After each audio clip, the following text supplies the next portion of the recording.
Medical doctor, এই খুলনা যশোর মেডিকেলে। ওর কথাই এখানে আসছি আমরা।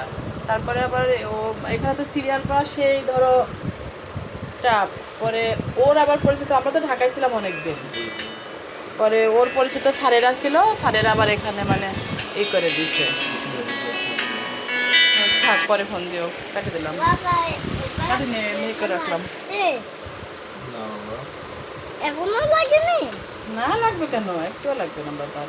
কিছু নিয়ম কানুন বলে মনোযোগ দিয়ে শুনবেন, না বুঝলে আমাকে জিজ্ঞেস করবেন। হ্যাঁ হ্যাঁ যখন বিছানা থেকে উঠবেন, হ্যাঁ আমরা যেভাবে আগে ডিরেক্ট উঠে যেতাম মানে অপারেশন আগে নর্মালি আমরা যেভাবে ওভাবে ওঠা যাবে না।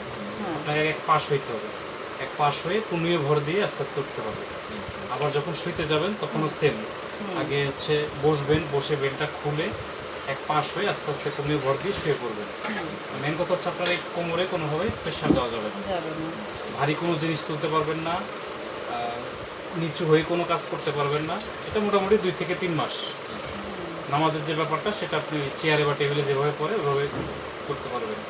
আর হচ্ছে এই ব্যান্ডেজ, এখন যে ব্যান্ডেজটা দিয়ে দিব, হ্যাঁ এখন যে এই ব্যান্ডেজটা দিয়ে দেবো পুরোটাই সাদা, ঠিক আছে? অনেক সময় দেখা যায় সেলাইয়ের গোড়া দিয়ে রক্ত বের হয়, বা হচ্ছে যে যেখানে টিউবটা আছে টিউবটা তো এখন খুলে দেবো, ওখানে তো ফাঁকা হয়ে যাবে, ওটা ধীরে ধীরে ভরাট হয়ে যাবে। কিন্তু ভরাট হওয়ার আগ পর্যন্ত অনেক সময় দেখা যায় ভিতরে রক্ত জমাট বাঁধা থেকে যায়, এটা বের হয়ে আসে। আর বের হয়ে এসে সাদা জিনিস যদি লাল লাগে তাহলে তো মনে করেন লাল হয়ে যাবে, ডিসকালার হয়ে যাবে। এখন এগুলো বন্ধ করো না, দিল। এখন গুরুত্বপূর্ণ কথা বলতেছে। সেক্ষেত্রে যদি লাল হয়ে যায় তার মানে বুঝবেন ব্যান্ডেজ ভিজে গেছে।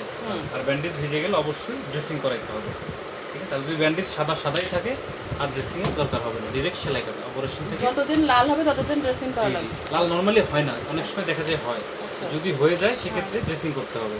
আর লাল না হইলে ড্রেসিংয়ের দরকার নেই, ডিরেক্ট 14 দিন পর সেলাই কাটা, অপারেশন থেকে 14 দিন পর সেলাই কাটা। আর স্যারকে দেখাইতে আসবেন 1 মাস পরে। সিরিয়ালের যে ঝামেলাটা, একটু যাওয়ার সময় একটা সিরিয়াল দিয়ে যাবেন, যখন ছুটি হয়ে চলে যাবেন যাওয়ার সময় আপনাদের সুবিধার মতো অপারেশনের দিন থেকে 1 মাস পরের যে কোনো একটা ডেটে সিরিয়াল দিয়ে যাবেন, তাহলে সিরিয়াল নিয়ে আপনাদের ঝামেলা হচ্ছে। ড্রেসিংটা মনে করেন আমাদের এই যে আজকে কি বৃহস্পতিবার রিলিজ দিয়ে দেয়, তখন যদি ওই লাল কিনে তখন কীভাবে কাকে দিয়ে ড্রেসিংটা? এখানে ভর্তি থাকা অবস্থায় যদি দেখেন ব্যান্ডেজ ভিজে গেছে, লাল হয়ে গেছে, কালো বা হলুদ হয়ে গেছে, তখন সিস্টারকে জানাবেন, আমি এসে ড্রেসিং করে যাব। আর বাসায় যাওয়ার পরে তার আমাদের কাউকে পাচ্ছি না, সেটাই তখন আশেপাশে আপনি বললেন আপনার দেবর আছে নাকি, তাকে দিয়ে করাইতে পারবেন, সমস্যা নেই। আশেপাশে ভালো কোনো হসপিটাল থেকে কাউকে নিয়ে এসে করাইতে পারবেন। আর সেলাই কাটার যে ব্যাপারটা, এই মেশিন যার কাছে আছে তাকে দিয়ে সেলাই কেটে নেবেন, সমস্যা নেই। নর্মালি মানুষ এখানেও আসে, বা আমাদের এখান থেকে বাসায় গিয়ে হোম সার্ভিসও দেওয়া হয়। যেহেতু আপনাদের লোক আছে, আপনাদের তো সমস্যা নেই। সেলাই কাটতে গেলে কি ব্যথা লাগবে খুব? আসলে এইগুলো আসলে হাতের উপরে, হ্যাঁ, আমি ডাক্তার দিয়ে করাবো না, সাধু ডাক্তার দিয়ে করাবো না, সমস্যা নেই। রিজিট নেবে না, 500 টাকা রিজিট নেবে না, সাধু ডাক্তার দিয়ে ড্রেসিং থাকে। মুখ খুলে লম্বা লম্বা শ্বাস নেন, মুখ খুলে লম্বা শ্বাস নেবেন, লম্বা শ্বাস ছাড়বেন, আমি না বলা পর্যন্ত নিতে থাকবেন।